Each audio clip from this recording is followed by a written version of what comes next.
Welcome to Gerard McClendon Live. On August 28, 1963, Senator Barack Obama was 2 years old. He is 47 now, and tonight he will be giving the most important speech of his life. I'm asking you tonight to call me and blog me as we discuss the breakthrough of what was once considered impossible. With an African-American Democratic nominee, has the dream become a reality? Call me at 630-575-TALK tonight. Why is this day historical to you? What is the significance? Joining me live from Studio C I'm a little shaken up right now, is Simeon Wright. He is the cousin of Emmett Till. Simeon Wright, welcome to Gerard McClendon Live. Glad to be here, John. Oh my goodness, you know, I'm a little broken up right now because I'm so glad that you came out to our show. This is a big day in the United States. We've just spent the last 4 days or 3 days at the Democratic National Convention. Tonight we're going to be listening to Barack Obama speak, the first Democratic nominee for president that we've ever had that's an African American. Did you ever think that this day would come, Simeon Wright? Well, Gerard, I'm one of the naysayers. I said that it would never happen in my lifetime. I had no idea that it could happen. But there's a change that's taking place that's amazing to me. Yeah, Mr. Wright, why do you say that? Why were you one of the naysayers? I mean, this is the United States, you know, land of the free, home of the brave. Why would you say that? Land of the free, huh? Well, I'm from Mississippi. As you know, back in 1955, on this date, August 28, 1955, my cousin was kidnapped, taken out, murdered in the state of Mississippi, and the men that did it, they were set free. And I've seen this happen, and I knew how this man was thinking. I said to myself, the only way a black man can become president of the United States or a nominee of any party is that the white people will have to vote for him. And I said that would never happen, but it's happening right before my eyes. Yeah, you know, it's just this side of a modern miracle. And if you could speak to Martin Luther King today, what would you say? You know, if Martin Luther King were alive today, what would you say to him? I probably would say to him, you should have really explained the dream speech to us, because I had no idea that he saw this way back then, that he saw that there was going to come a time in America where man is not judged by his color, but by the contents of his character. Most definitely. Now, getting back to Emmett just shortly here, and as I mentioned, you know, the story really breaks me up. I watched I've watched several documentaries, but I've also watched the untold story of Emmett Lewis Till. You know, could you explain how it was to be in that documentary? Well, it was painful. You know, for years I wouldn't even talk about it, because there was a lot of stuff that was out that wasn't true. And I said, well, if they want to believe a lie, let them believe it. So I just stopped talking. And I began to talk to Keith Beauchamp, and I began to open up. And as I talked certain things about the case, I could, you know, talk about. For a long time, I couldn't talk about my mother, what happened that night, how she was almost crying and going through the house, didn't know what to do. But Mose Wright was your dad, is that correct? Mose Wright's my dad, yes. Wow, wow. And I've seen lots of footage on Mose Wright, you know, explain the ordeal. You know, I love that scene, I believe, where he says, "Dar he," you know, and that is just so touching to me. You know, of course, you know, in African-American lingo, "Dar he" means there he is, you know. Go ahead, sir. Well, Gerard, actually, a guy made that up. It really didn't happen like that. Now in the footage, it says "Dar he," but it's not Mose Wright's voice, is it? The reporter that said that he made that up, you know, I have the trial transcript. Yes. And the transcript said that my dad stood up, pointed at the man, and said, "There he is." So see, it was an assumption of African-American vernacular English or black English or Ebonics as opposed to the real life story there. I appreciate you clarifying that for us. What type of person was Emmett Till? Tell us about Emmett. He was a lot of fun guy. He could have been a comedian if he wanted to. He loved jokes. He loved to tell jokes, and he loved people. He just He wasn't, you know, like when we was growing up, we played ball, baseball, basketball, stuff like that. But he wasn't too much of a ball player, but he was a jokester mostly and center of attraction. If he was going to be around anybody, he had to show. Mr. Wright, did he really whistle at the young lady? Did he say bye, yeah, baby, and whistle? What happened? He whistled. The whistle took place outside of the store. It wasn't in the store like some say. He was trying to say bubble gum, but he did whistle. I mean, that's history. If you pick up the newspaper back in those days, you'll see the wolf whistle in there. It was only after I stopped talking that some said he didn't whistle, that, you know, he was trying to say something else, but he whistled. That's what scared us. That's why we ran. Yes, yes. And you were how old at the time? I was 12 years of age. And Emmett was 14? 14, yes. Wow, wow. Hold tight with us. We've got Simeon Wright, the cousin of Emmett Till, on the show. Later this evening, we will have a special Gerard McClendon live post-Obama speech edition. Join me as I bring special guests Jim Thompson, Dorothy Tillman, and Representative LaShawn Ford to comment on the speech and the convention. Stay tuned for more Gerard McClendon Live. 630-575-TALK is the number. We'll be back shortly.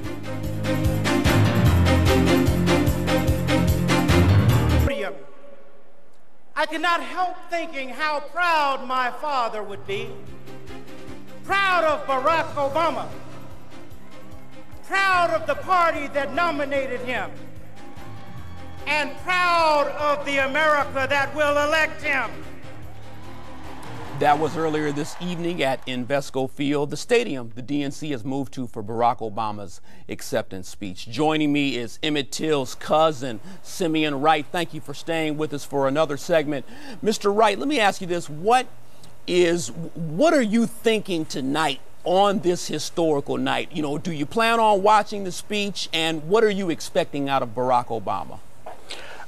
I'm planning on, not only am I going to watch, I'm going to tape it and save it. And I expect him to come before America and lay out his plan, his vision, what he want to do for America. And I just think he's going to do a great job. Yes, sir. Yes, sir. To the phones, Mr. Wright. Go ahead. Continue. Were you going to say something else, Mr. Wright?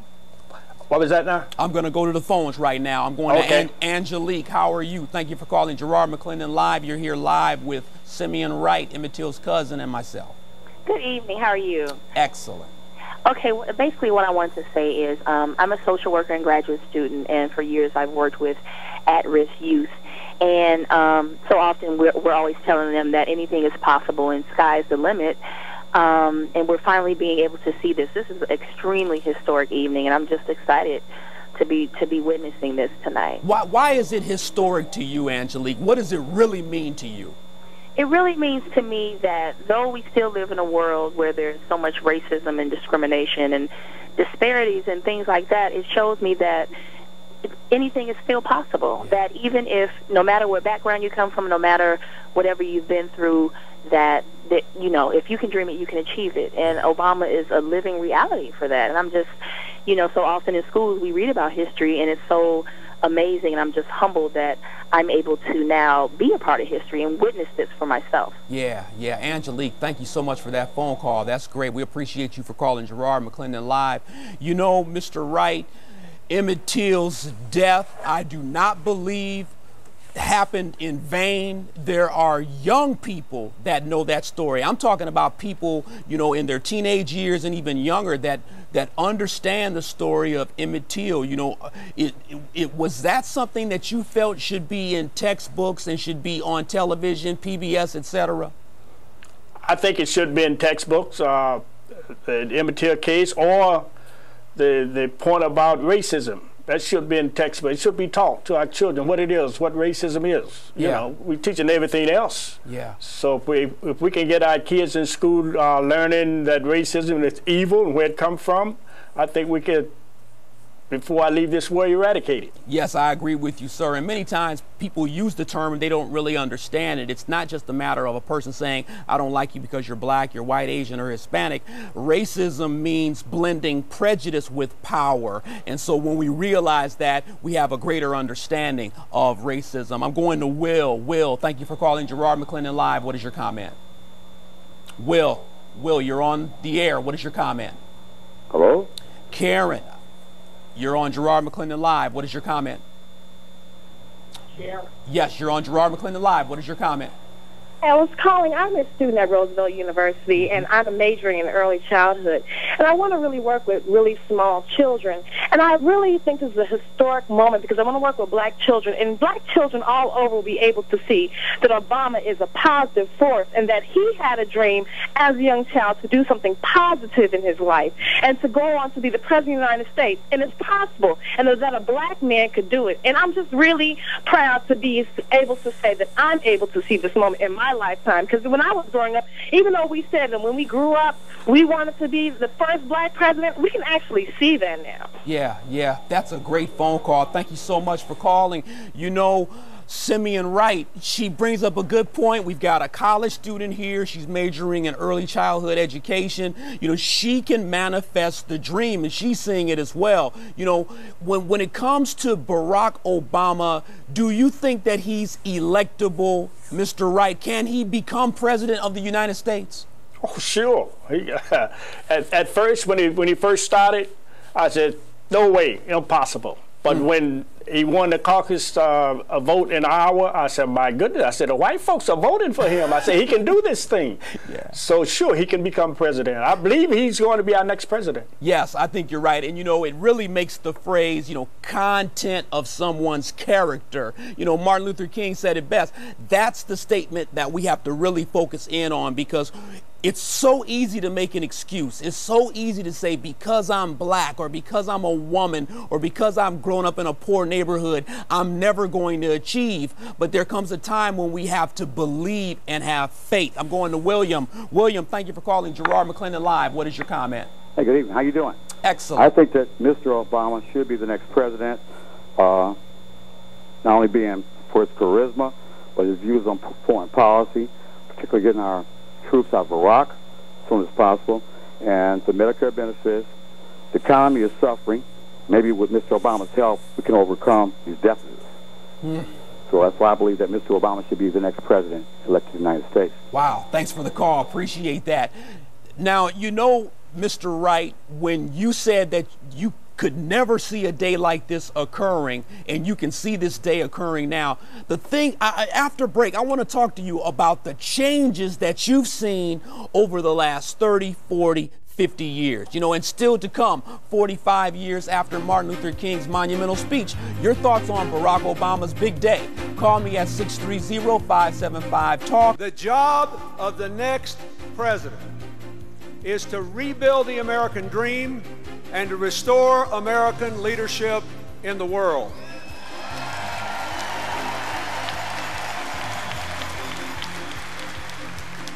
And here's what I have to say about that. Everything I learned in my 8 years as president, and in the work I have done since in America and across the globe, has convinced me that Barack Obama is the man for this job. Welcome back to Gerard McClendon Live. Call me right now, 630-575-TALK. And also, after Senator Obama's speech, you may post blog comments at cltv.com/GML. What do you think about the Democratic National Convention festivities this week, the speeches, and what will Obama talk about tonight? I'm going straight to the phones. I'm going to be speaking with Vicky first. Vicky, thank you for calling Gerard McClendon Live. You're on with Simeon Wright, Emmett Till's cousin, and myself. Hello, I would like to say hi to both of you. Hello. Hello. And what I wanted to share is, like early in Barack's campaign, there were some things happening that would put some doubt in my friend's mind about him ever becoming president. And I would share with them, I think this is so biblical, and nothing that anybody can do. If it's in God's plan, he'll be president no matter what. There's a lot of situations in the Bible that things would come to pass after 40 years. Martin Luther King died 40 years ago. And that's why I really believe this is in God's plan for him to become president this year. So, Vicky, you believe that this is some sort of destiny or prophecy, this American dream of Obama becoming president. You believe that this is going to be destiny? 40 is a powerful number. And the people in Israel, you know, they went through that struggle for 40 years, and coming out, you know, numbers are real, and you know, like I said, Martin Luther King died 1968, 40 years ago. And look, Obama, he just got nominated for president, you know, in this campaign. That's why I really believe it's going to come to pass. Wow. So no matter what, when it's God's will, there's nothing that nobody could do. Vicky, thank you for the call. Vicky says it's destiny, Simeon Wright. Do you believe that the American dream is a reality now, Mr. Wright? Part of it. As far as some of the stumbling blocks are being moved out of the way, there's a lot of stumbling blocks still there, but some are being moved.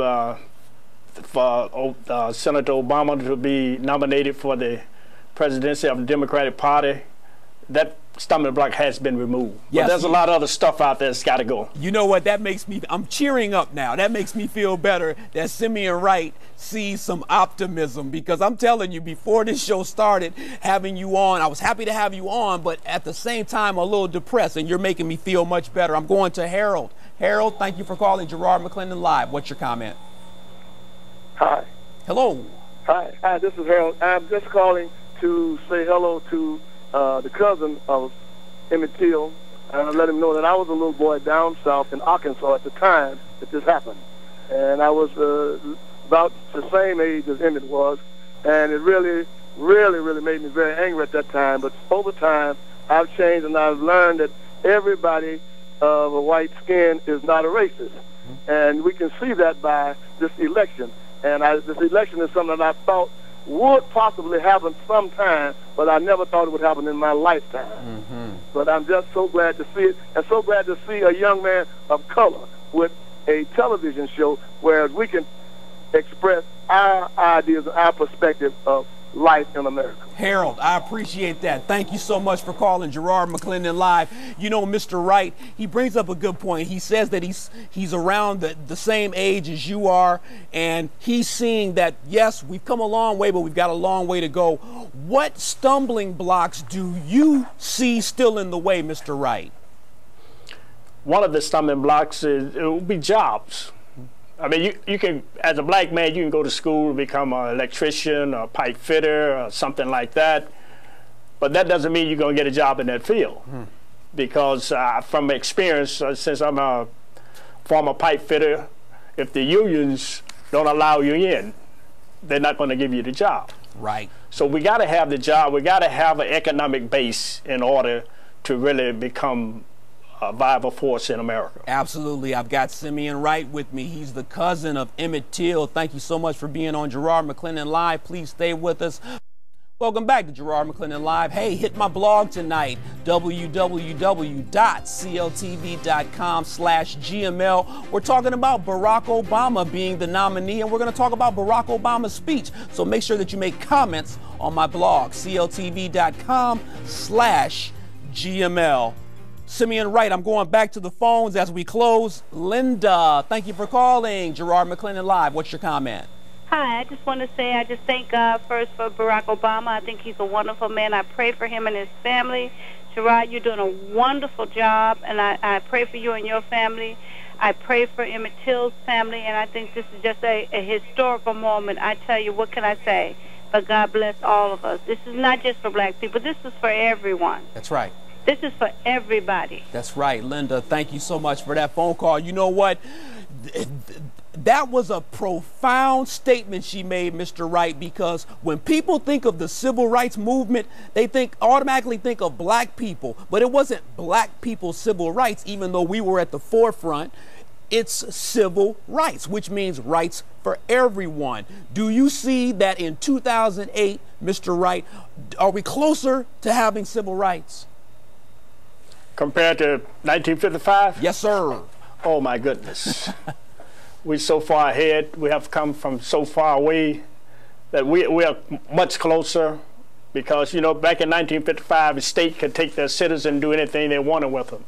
And the federal government stood by and said nothing. But now, if the states mistreat their citizens, the federal government move in and make sure that their civil rights are protected. And we are we have come so far. It's unbelievable. Wow, Mr. Wright, thank you so much for being on Gerard McClendon Live. I want to tell you this right now. I appreciate you, sir, and I salute you for all of your courage. That's all the time we have for tonight. Thanks to my guest, Simeon Wright, for his courage and his historical account of why this day is so important. Stay with us later this evening. We will have a special Gerard McClendon Live post-Obama speech edition. Join me as I bring special guests Jim Thompson, Dorothy Tillman, and Representative LaShawn Ford to comment on the speech and the convention. COTV Sean Lewis and Carlos Hernandez Gomez will provide convention coverage throughout the evening. Blog me, cltv.com/GML. Keep it right there on CLTV.